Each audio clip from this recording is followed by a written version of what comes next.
Assalamualaikum. Hasil pembelajaran makeup kreatif selama 2 minggu, saya telah berjaya memperolehi kemahiran-kemahiran baharu, terutama dari segi kreativiti dalam mengeksploitasi bakat saya dalam makeup.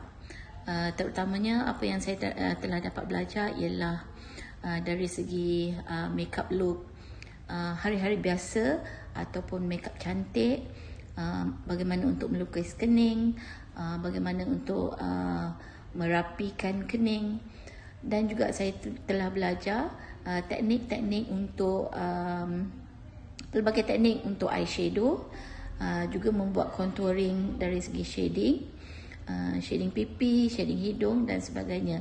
Dan saya juga yang penting telah dapat mempelajari bagaimana untuk membuat kreativiti dari segi special effect, dan juga saya telah berjaya mempelajari pelbagai teknik makeup siang, malam, ataupun horror movie, ataupun makeup pengantin dan sebagainya. So kreativiti dalam bermakeup sangat penting untuk kita membezakan di mana keadaan kita semasa itu.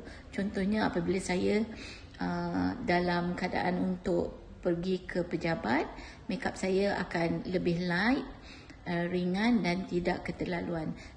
Tetapi berbeza apabila saya nak ke majlis dinner contohnya, so saya akan highlight lebih di eyeshadow, teknik smoky eyes ke, ataupun penjuru ke, ataupun socket ke.